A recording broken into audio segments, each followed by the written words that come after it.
Tere kõigile! Ma mõtlesin, et teen siin alguses väikese demo, kuidas õppimine võiks AI-ga välja näha ja võib-olla paljud teist juba õpivadki niimoodi. Et ma kasutan siis tavalist seda ChatGPT mudelit. Ja tere ChatGPT!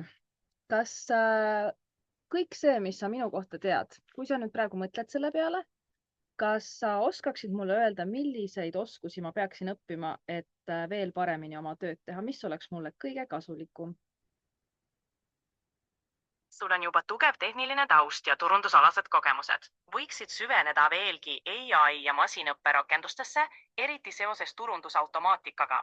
Sügavamad teadmised andmeanalüüsist ja SEO uuematest trendidest võiksid ka kasuks tulla. Lisaks, kuna sulle meeldib passiivse sissetuleku ideed, võiksid uurida täiendavalt digitaalse toote arendust ja müüki. Kas sa saaksid mulle nende ideede kohta teha sellise 2-kuulise õppeplaani? Loomulikult. Alustame AI ja masinõppega. Esimesel kuul võiksid keskenduda sissejuhatavale kursusele, näiteks Coursera või Udemy platvormil. Teisel kuul süveneksid praktilistesse projektidesse, kus rakendad õpitut. SEO osas võiks esimesel kuul uurida põhialuseid, näiteks Moz või Ahrefs blogisid. Teisel kuul prooviks... Ma ei viitsi neid kursusi võtta. Kas sa äkki ise saaksid olla minu mentor, et paneksid kava kokku ja siis õpetaksid mind? Muidugi, saame koostada plaani ja arutada teemasid järk-järgult. Võime näiteks alustada AI-st ja masinõppest, siis liikuda SEO juurde. Võin anda sulle ülesandeid, vastata küsimustele ja aidata praktiliste näidetega. Kas alustame kohe AI teemaga? Alustame näiteks homme. Kas sa saaksid panna meeldetuletuse kella 10 hommikul? Panen meeldetuletuse kella 10 hommikul. Ja niimoodi saab siis rääkida oma siis abilisega, et õppimine on läinud tõesti palju lihtsamaks. Küll aga on sellega seotud ka erinevaid miinuspooli, aga alustame siis ikkagi sellest, mis on hästi. Ma jagan ekraani, ma tegin ka mõned slaidid, et kuidas siis tehisintellekt saab aidata õppimises.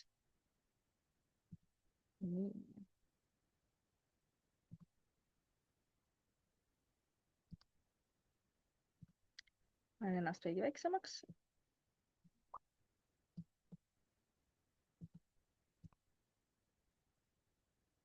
Et nagu me nägime, siis AI-l on päris palju positiivseid jooni. Esiteks see isikupärastatud õpe. Ta saab soovitada vastavalt sinu profiilile, eesmärkidele, erinevaid teemasid, mis on just sulle hetkel vajalikud, mis on tihti, eriti just pikkade programmidega, ka kooliprogrammide probleemiks, et kui mingi teema vastu tekib suurem huvi, siis seal ei pruugi olla kõiki lisamaterjale.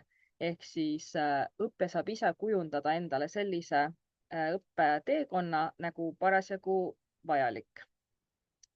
Teadmistele ligipääs on palju kiirem, kui ma enda pealtki näen, kui ma muidu pidin näiteks kammima foorumites või otsima erinevatelt lehtedelt vastuseid, siis tehisintellekti abil ma saan juba väga palju infot kätte lihtsalt 1 või 2 päringu peale. No seal peab ka kindlasti vaatama erinevaid ohukohti, aga ikkagi palju kiiremini on võimalik saada väga palju erinevat infot. Lisaks on võimalik ka saada tagasisidet. Näiteks ma olen teinud ka oma laste peal, et AI näiteks küsiks neilt küsimusi a la Eesti kohta või loomade kohta, et lihtsalt sellisel mängulisel viisil uusi teadmisi saada. Küll aga mõnikord ta paneb vastustega pange, et siis peab ikkagi ise üle kontrollima. Ja kriitiline mõtlemine ehk siis AI võib tõesti aidata mõelda teiste vaatenurkadelt. Ta aitab hästi palju sellise ajurünnakutega ja ideede genereerimisega, mis tähendab, et sa ise saad keskenduda sellele, et juba selliseid loodud mõtteid edasi arendada, mitte et siis tühja paberi peal mõelda, et milliseid ideid saaks veel genereerida. Probleemide lahendamine on kergem. On olemas juba ka erinevaid selliseid rakendusi, kus sa saad lausa harjutada näiteks pakkuda välja erinevaid lahendusi ja tegelikult on päris huvitavaid selliseid rakendusi ka tehtud, mis ongi mõeldud just selleks, et teha sinu ideed maha, sellist konstruktiivset tagasisidet anda, et sa arendaksid seda edasi. Näiteks nende custom GPT-de all on üks äriideede selline mahategemise GPT, et siis julgustada sul mõtlema erinevaid nõrku kohti läbi oma plaanis, mis tähendab, et võimalik, et see äri, millega sa alustad, on selle võrra edukam, et sa ei tee selliseid tavalisi vigu, mida sa võib-olla alguses ei märganud. Ja väga suur eelis erinevatel tehisintellekti rakendustel on see, et nad oskavadki praktiliselt kõikides keeltes suhelda, mis tähendab, et kui sa ei oska keelt ja kui sa isegi ei oska lugeda, kuna see töötab ka heliga, nagu me just vaatasime, siis see avab hästi palju võimalusi ka nendele, kes võib-olla ei oska näiteks inglise keelt või mingit muud spetsiifilist keelt, mis keeles on just nendele vajalikku materjali. Et see keelebarjääri puudumine aitab väga paljude erinevate selliste kultuuride ja vaatenurkade jõudmist palju rohkemate inimesteni, kui muidu oleks jõudnud. Et siis need on hästi sellised positiivsed küljed AI õppimisel. Küll aga nüüd siis on sellega seotud ka rida negatiivsemaid asju. Et üks on siis see, et AI andmed võivad olla kallutatud, sellepärast et sõltuvalt sellest, millised andmete või data peal siis on need mudelid treenitud, siis nad võivad olla kallutatud siin. Kui alguses näiteks tulid välja erinevad lahendused piltide genereerimiseks, siis kui panna näiteks sisse, et startup'i founder või mingisuguse ettevõtte juht, siis praktiliselt alati genereeriti mehe pilt. Nagu naised ei võikski startup'i alustada või olla ettevõtete juhid, aga lihtsalt kuna enamus pilte internetis, mille pealt on treenitud, olid sellised, siis see kaldub edasi ka AI andmetesse. Ja siis oli ka üks naljakas case, kus siis üritati teha sellist piltide loomist siis võimalikult selliseks neutraalseks, et ta ei ole kuhugi poole kallutatud, aga siis juhtus jälle sedapidi, et kui näiteks palusid tal luua pildi näiteks teisest maailmasõjast, siis ta lõigi sõdureid igasugustes erinevates nahavärvides ja rassides, sest et ta tahtis olla võimalikult siis nagu erapooletu.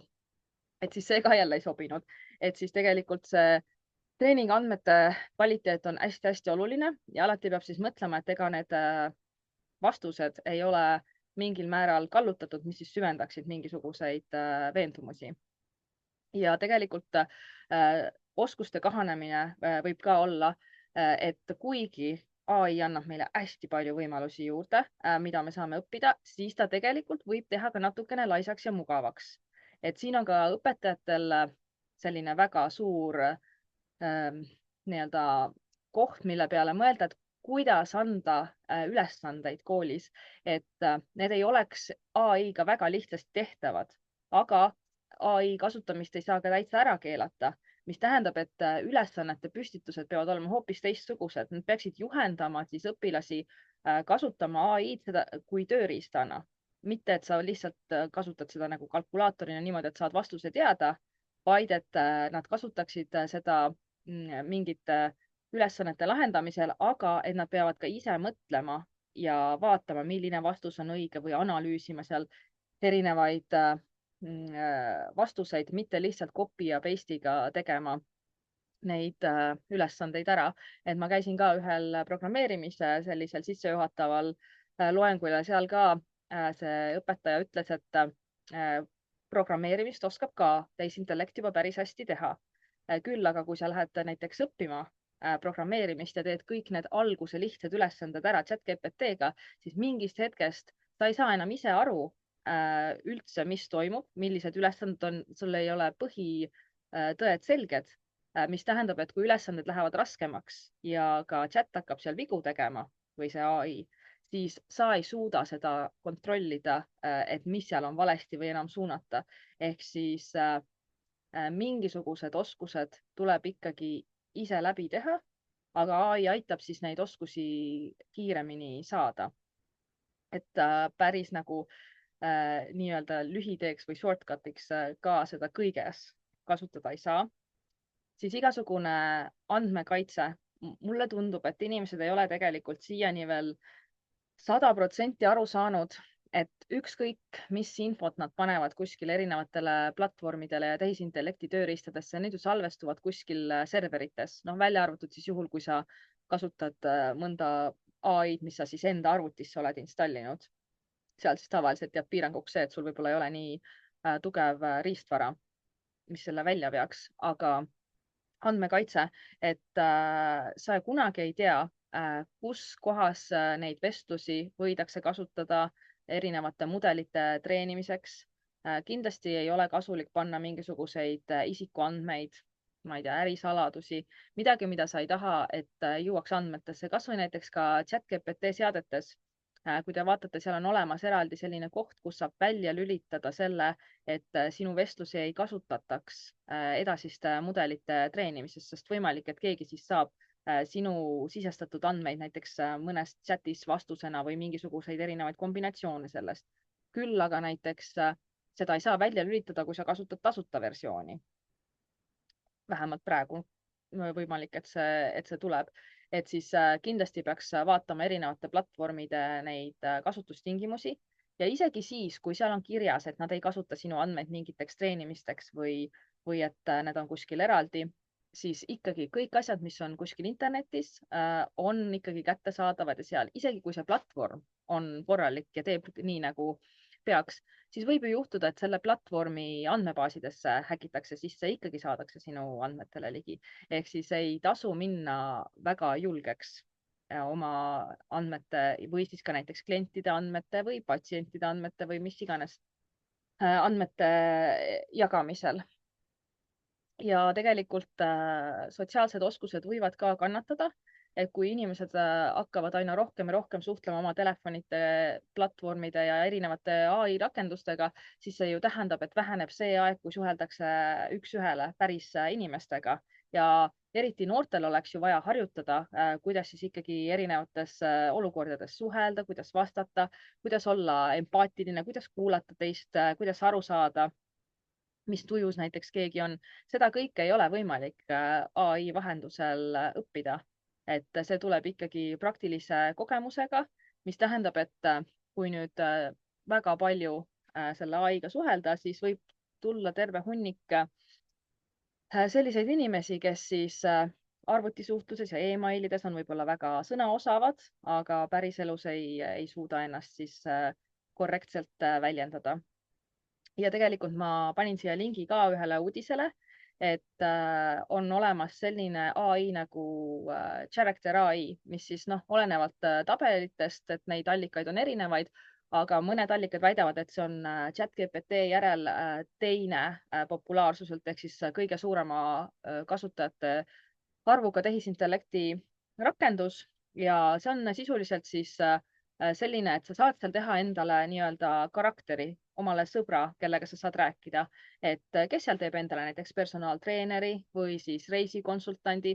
Samas võivad seal inimesed teha endale ka igasuguseid multikategelasi või pornokangelasi, et seal on juba ka neid erinevaid teiste tehtud näidiseid saab vaadata, saab enda oma luua.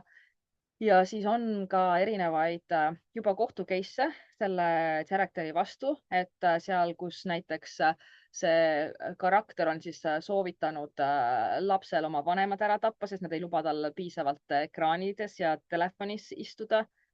Või siis näiteks eale mittesobivat sisu. Ja tegelikult üks kurvem uudis charakteri AI-ga oli ka, et üks teismeline tegi enesetapu, sest et ta tõmbuski rohkem endasse, oma päris sõpradega eriti ei suhelnud, siis tal oligi enda see telefonikaaslane, kuniks siis jah, lõpuks keegi ei sekkunud, keegi ei märganud, et tegelikult tal olidki vaimse tervisega juba probleemid ja kui ta oleks suhelnud päris sõpradega, võib-olla oleks abi jõudnud temani. Et siis jah, nende botidega on ju tore vestelda ja õppida, aga võib ka minna halvasti.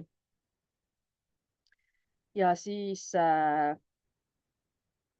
miks on vaja fakte kontrollida, nagu ma ennem ka ütlesin, et need õppimise juures, eriti kui sa ise ju seda teemat ei valda ja milleks midagi õppida, just sellepärast, et sa tahad seda teemat rohkem vallata, siis enamikes nendes just keelemudelites on sees see, et nad tihti vastavad sulle valeandmetega ja üldse mitte paha pärast, vaid lihtsalt nad tahavadki seda vastust anda. Keelemudelid laias laastus töötavadki nii, et nad üritavad lihtsalt iga järgmist sõna ennustada, mis on kõige tõenäoline, mis võiks siis seal jadas tulla. Paratamatult juhtub siis sellega ka seda, et ta vastab mingeid asju valesti. Kui sellele tähelepanu juhtida, siis näiteks ChatGPT päris tihti ütleb mulle, oi, vabandust, jaa, sul on õigus, aga kui ma ei oleks teadnud, et see on vale, äkki ma oleksin mingi asja valesti pähe õppinud. Et selles mõttes on see faktikontroll oluline. Selle jaoks on ka erinevaid tööriistasid olemas, et ma panin ka järgmisele slaidile lingi, et mida veel siis selles tehisintellektil on, et üks on see valeinfo genereerimine, et see võib olla natukene vale, võib olla täiesti mööda. Ma olen konkreetselt saanud ka niimoodi, et kui mulle on näiteks ChatGPT vastanud mingisuguse mis iganes küsimuse peale ja ma olen vaadanud, et see vastus tundub veits kahtlane. Et siis ma olen küsinud, et kust sa võtsid selle, kas sa saaksid sinna palun allika juurde lisada? Ja ta on pannud mulle juurde allika nagu lingi, mida lihtsalt ei ole olemas, nagu täiesti nullist genereeritud nagu välja mõeldud link. Et selle jaoks ma olen ka näiteks kasutanud Perplexityt, kes paneb kohe allikad juurde. Ka chat on nüüd hakanud rohkem allikatele viitama. Ja teine asi nende ka just sotsiaalmeedias, et AI ja sotsiaalmeedia käivad ka väga tugevalt käsikäes, et praegu on lihtsam kui kunagi varem luua väga palju deepfake'e ehk siis erinevaid videosid, pilte ja jutte, mis tunduvad nagu päris, aga tegelikult on AI poolt genereeritud. See on tegelikult uskumatu, kuidas need levivad sotsiaalmeedias ülikiiresti, sest et kui see midagi tundub nii sensatsiooniline, nii uskumatu, siis inimesed kuidagi lülitavad oma selle kriitilise mõtlemise välja ja jagavad seda ise edasi. Ehk siis ma paneks küll kõikidele südamele, et kui sa näed mingisugust uudist, siis okei, oletame, et sa ei viitsi kontrollida, kas on tõsi või mitte, aga ära siis vähemalt jaga edasi seda, enne kui sa oled kindel, kas see on tõene või mitte. Et näiteks ma nägin siin üks päev videot kas kuskilt Antarktikast, kus siis kaevatigi sealt jää alt välja jää sees olev merineitsi. Ja siis seal oligi, kuidas ajakirjanikud pildistavad ja oli tehtud selline video, mis tõesti tundus nagu see oleks päris, et kui hakata lähemalt vaatama, siis on näha, et võib-olla inimeste näod on natukene kõverad või imelikud, aga sotsiaalmeedias on enamasti telefonist vaatad, niisugune päikene video, suureks ju ei hakka sisse zoomima. Jumalast paljud inimesed kirjutasid seal all, et uskumatu ja mis iganes kommentaar, seal oli metsikult jagamisi. Et siis ja see on nagu selline asi, mida on suht kerge aru saada, et see ei saa tõsi olla, aga väga tihti on need valeinfod tehtud niimoodi, et seal osa fakte on päriselt tõesed ja siis mõned asjad on sinna juurde leiutatud ja siis on ka palju raskem aru saada.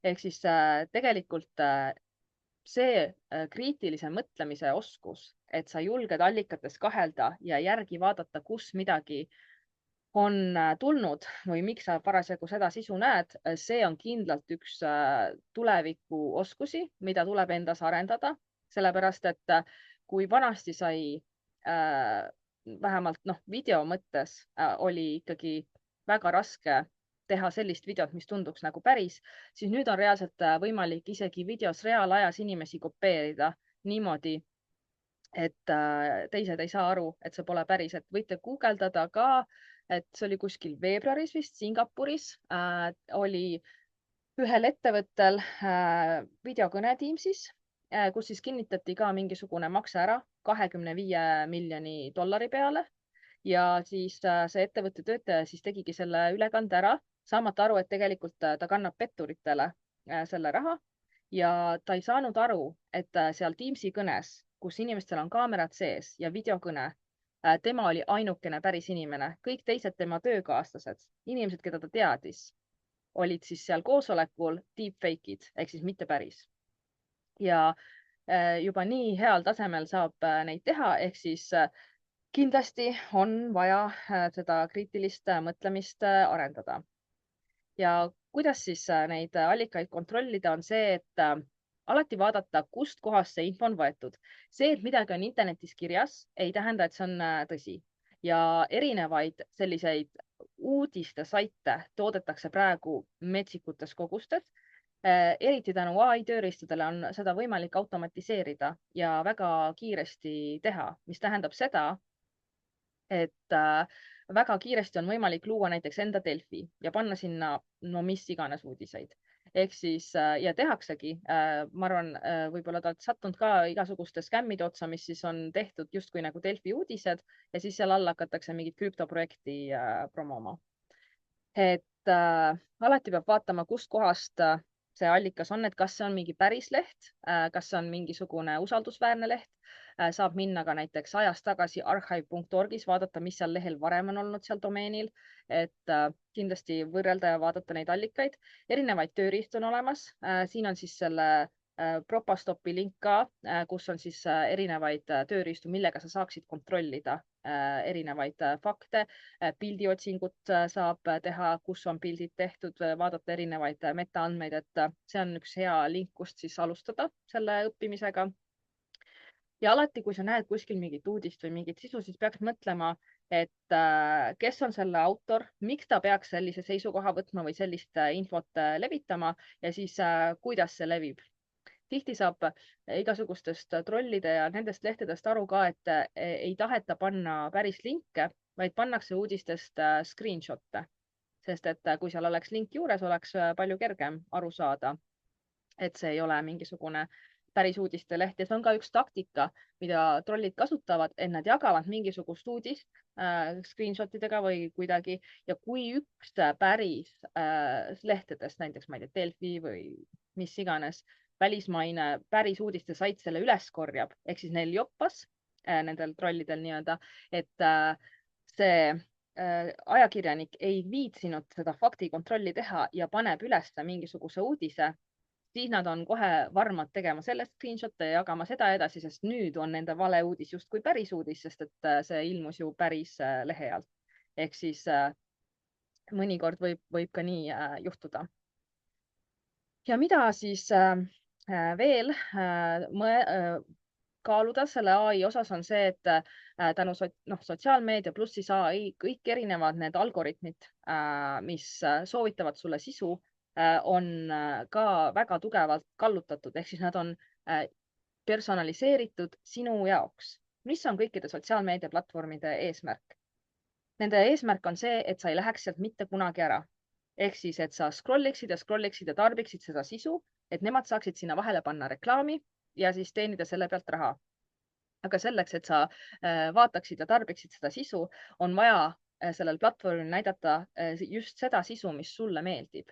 Mis tähendab, et kui sa võtad enda ja enda sõbra erineva, mis iganes sotsiaalmeedia platvormi feed'id või mingisuguse selle uudisvoo lahti, teil ei ole need ühesugused, seal ei ole samasugused uudised, sellepärast et need platvormid arvestavad sinu ajalooga. Aga see tähendab seda, et tekivad sellised kõlakambrid.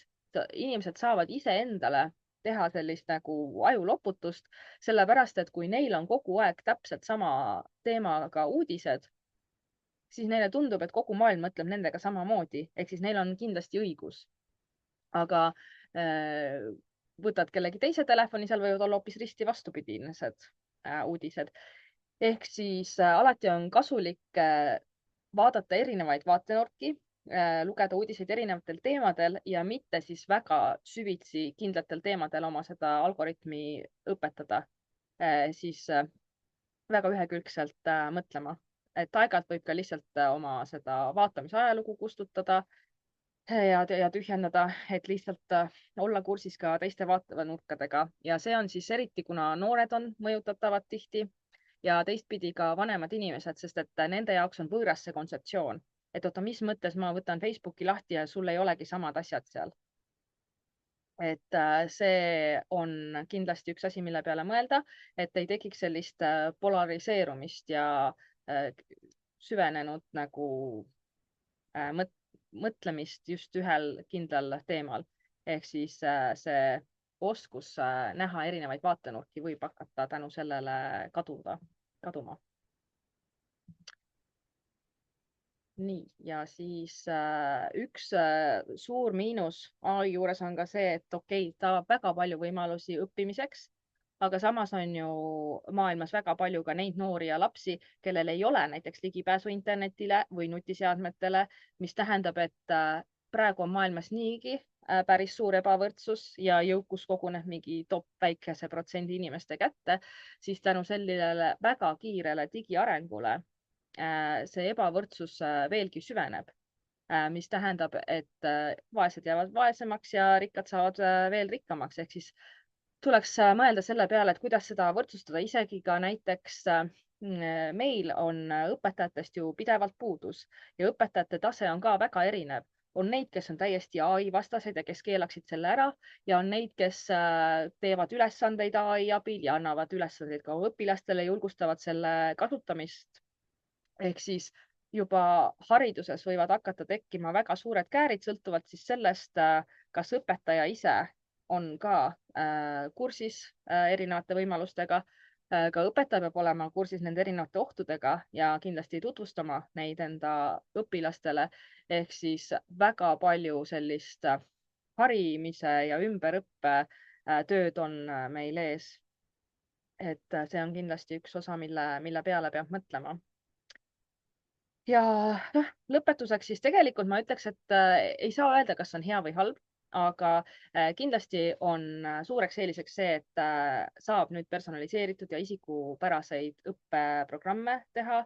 On palju variante nii õpetajatele kui õpilastele, kuidas saab tüütuid töid automatiseerida, ehk siis sa saad keskenduda sellele rohkem strateegilisemale ja mõttekamale tööle ja sellised korduvad tööd saab ära automatiseerida. Ja siis kindlasti peab siis mõtlema, kuidas sellist meediapädevust AI kasutamise ja tegelikult ka kuidas seadusandlus sellele järgi tuleks, et on palju asju, mis on lahendamata, aga ma ikkagi julgustan teil AI-d hakata kasutama. Et ma loodan, et korjasite mõned head mõtted siit ülesse ja siis kohtume